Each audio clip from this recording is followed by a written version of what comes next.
Welcome to our cross-border networking event, co-hosted by Swift South Africa, Counterpoints and ScreenCraft Works. I'd like to hand over to Zanele to introduce herself and Swift. Thank you very much, Rebecca. Good evening, everybody. It is so wonderful to see all of you in so many countries represented here today. And I'm going to kick off this session and just tell you a little bit about the organization that I'm representing here. But before I do that, a little bit about myself. I am an industry person, particularly focused in the broadcasting space for many, many years, both locally and in the US. I am now, in a stage that I call preferment.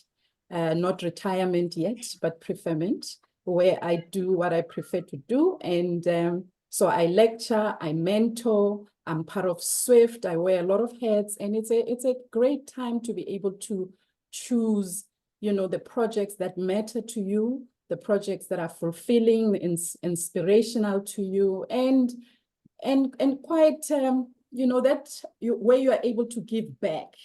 So to speak. So that's where I am in my life right now, and I'm really enjoying my preferment. On that note, I'm telling you a little bit about Swift. As Swift sisters working in film and television, we are committed to really advancing the role and influence of women in the South African film and television industry. That's what we're about. And we are a collective of women across race, gender, age, experience in the industry. We've got new entrants. We've got women that are quite seasoned like myself, who've been around the industry 27 years. We are the mature, and we've got a lot of young people as well who are either emerging filmmakers or new entrants into the industry. We do recognize, being in South Africa specifically, the intersectionality of our experiences, and we advocate for gender and race parity with a specific focus on advancing women of color, really. We are represented in the 4 provinces of South Africa. We have 9, the north of Johannesburg, where we are, the south, Western Cape, Cape Town, in Durban on the Indian Ocean side, and a place that isn't known that much, but is really famous for Morula. If you know Morula, a liqueur, comes from the region of Limpopo, where we're also represented. So our objective really is to challenge gender inequality in all its facets. Just to give you a bit of background about South Africa, in case you don't know where we come from and what is happening socio-economically and politically in this country, we have the highest rates of violence and against women in the world. Very complex cultural relationships between men and women. Majority of the funding bodies are run by women. However, we're seeing, a little bit of slow change in that space, despite that. Yes, transformation is a priority for our government. We can see it in our BBBEE, employment equity and all of that. But we have no unions because of the labor laws in our country don't allow us to have unions as freelancers. And that is the majority of all of us that work in this industry. So we're not as protected as employees. And one of our other challenges is sexual harassment. On average in South Africa, 1 in 5 women older than the age of 18 has experienced some type of physical violence. And that trickles down, of course, into production space, which is a reflection of what is happening in society.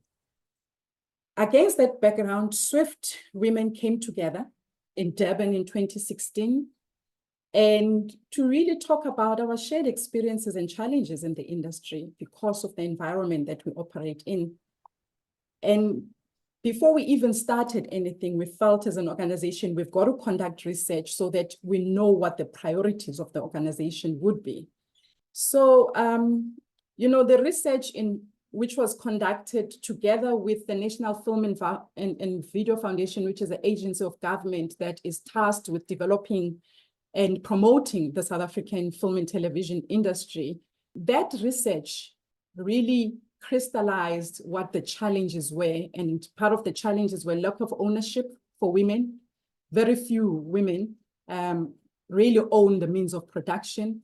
And there's lack of strong women narratives in the film roles. Of late, we're seeing some narratives come through, but there isn't very much change, or women are very much masculine in the roles and not as feminine. There's limited access to financial resources. And of course, there are stereotypes that are limiting our creative expression, women being seen as primarily documentary filmmakers, women not occupying key production roles, and being relegated, and there are a number of reasons why we end up as women in the production office. And of course, yes, I did include sexual harassment and is a key factor. You know, as Swift, what we are calling for at the end of the day is for our voices to be heard, our talent recognized as women, our stories to be told from our point of view by us on our terms, and to have equal share in all available opportunities, whether it's funding opportunities or training opportunities. In order for us to really be able to play a role and be recognized and be part of the transformation, as Swift, we realize that we have to focus on core programs that will address these challenges. And advocacy is our main. Of course, we've got to advocate for this change that we're talking about. And under advocacy, we have key programs, and the flagship of Swift is really the Safety Contact Officer program, which is focused on the prevention, creating awareness, reporting, and managing complaints of sexual harassment in the industry. This is who we've become synonymous with. We're the sexual harassment organization in the country. But I must say that this program has really put us on the map and given us the recognition that we deserve to be able to do all these other things that we are now doing. You know, the programs also under advocacy is looking at setting up a research unit. We cannot properly advocate without the data, you know, to support what we're saying. We've got skills and mentorship, which is another pillar of ours. We look at development of women, whether they're new entrants or professional development through workshops and masterclasses. And we also have networking sessions. We also have what we call sisterhood cinema, where we really screen films that are made by women, and we profile the filmmakers behind them. And those are the three core pillars: advocacy, skills and mentorship, as well as sisterhood cinema. We have our key stakeholders, which are our members who are very active. We've been adversely affected by COVID, and we're rebuilding a Swift, but we've got also our board of directors, and we have a new board as of October last year. And we have an advisory board that also offers you know, diverse skills that we don't have in our own board, from legal to finance to auditing, all of that.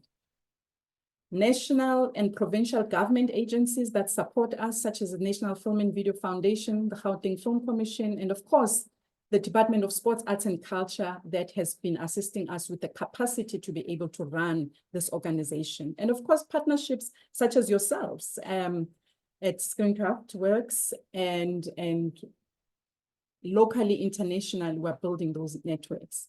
We've made some progress to date. We've continuing to build the capacity of Swift, and we've had the code of good practice on handling and prevention of sexual harassment in the workplace adopted by a number of government agencies, industry organizations. We are conducting training. We're seeing mentorship. We're partnering with film festivals to screen the work that is made by women, and profiling these women through panel discussions. This year, starting from last year, actually, was specifically focusing on women in crew, which is an area that doesn't always receive the kind of attention that it deserves. And of course, we keep laboring to make sure that through our operations team, Noltando, Lindy, Lerato, who are here with us, to make sure that this organization delivers on its mandate. And I will rest there to hand over to you, Tom. Oh, well, thanks, Ernest, and thanks for that overview. I'll just give a very brief introduction to Counterpoints. We're an arts organisation based in the UK. We're based in London. We work nationally and internationally. Our focus is on the arts, refugees, and migration in many, many different ways across art forms. We work to support artists of all kinds, at all stages of their work. We produce work and commission work and run learning programs. We're always interested in collaborations and networks and having conversations with anyone whose work connects or overlaps with ours. We manage Refugee Week in the UK, which is big national and increasingly international arts-led festival celebrating the creativity, contributions and resilience of refugees, working to change the narrative around how displacement is represented and understood. A lot of our work isn't overtly about anything other than helping artists make the work they want to make. But Refugee Week is a time with more of that campaigning element. And then more recently, we've been working more deliberately around narrative change. So to a certain extent, inspired by work in America. And we have our own Pop Change program. So you can find details of that on our website. So we're looking at the power of pop culture, including film and television, to help broaden, diversify, and normalize narratives around migration and displacement. So right at the heart of that is a consultancy program working with filmmakers on film, streaming, TV, to help them make projects more accurately reflect and involve people who have experience of those subjects. We know we can't just tell people that certain shows should be written, directed, produced, whatever, by people from those backgrounds. You can't just tell people and make it happen. Of course, we can talk about it and advocate for that involvement and help support projects that are led by people with that lived experience.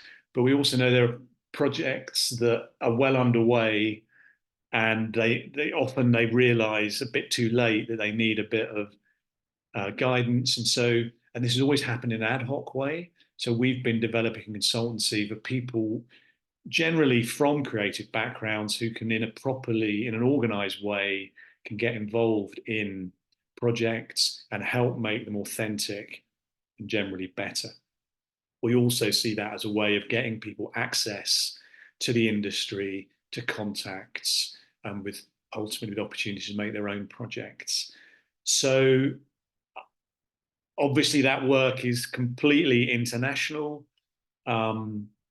We have, because by the nature of displacement, people living here in the UK, but of course film projects are often international. Distribution hopefully is international. So one of the things we were really pleased to be invited to this conversation and to the work that Rebecca and Elizabeth are doing is to have this international platform, because we do feel there's a lot of potential for these kind of collaborations. So there's many more things to say, but I suppose the important thing to register with this group is to say, please get in touch at any point if you feel something's going to be of interest. We're always happy to speak to people, and especially if you've got, I guess it's going to be if you've got connection. If I'm talking to people if you're in the UK, of course, but people who are outside the UK, who have UK connections or looking for UK connections. We're not a huge organisation, but we'll always do what we can. So, thank you, Tom. I'm a co-director of ScreenCraft Works along with Elizabeth McIntyre, who is also here.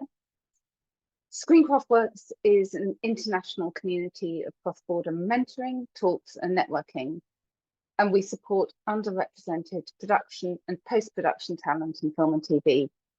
So we bring together industry talent across world regions, connect diasporic communities, and help displaced craft talent integrate into their new local industry.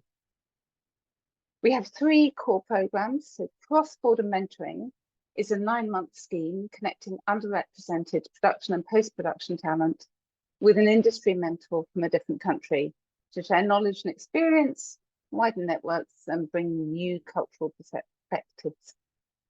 The mentoring partners meet every month over Zoom for an hour across 9 months, working on soft skills, technical skills, honing your profile, your resume, whatever. The partners choose.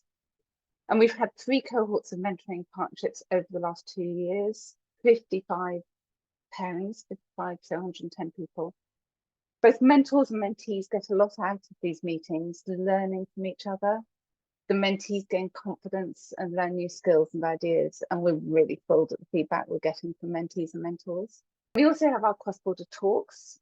Cross-border conversations are a free-flowing discussion between industry professionals from different countries and at different career stages, sometimes across different departments as well. This just a couple of days ago on Tuesday, we had a discussion about working across fiction and non-fiction with 2 editors and 2 composers. And our next talk that we'll be announcing soon will take place in March and will be about sound mixing and post-sound. These talks always include a first-time speaker to help promote talent and give people confidence in the platform. We also have cross-border careers talks where an industry professional shares knowledge and information relevant to people who are looking at a global career in film and TV. And our next careers talk is on Tuesday, the 4th of February, about working sustainably in a green way on international productions. And finally, we offer cross-border networking, which is what we're here for tonight, seeking to make new, interesting connections. And there's also always networking after our talks. Finally, we have cross-border coffees, which are one-off Zooms for advice or networking, and we introduce people across our community for useful connections. Everything we do is free for users, so we invite you to join our community. It's a really short form, and you then receive our monthly newsletter, which will tell you what's coming up, what's happening.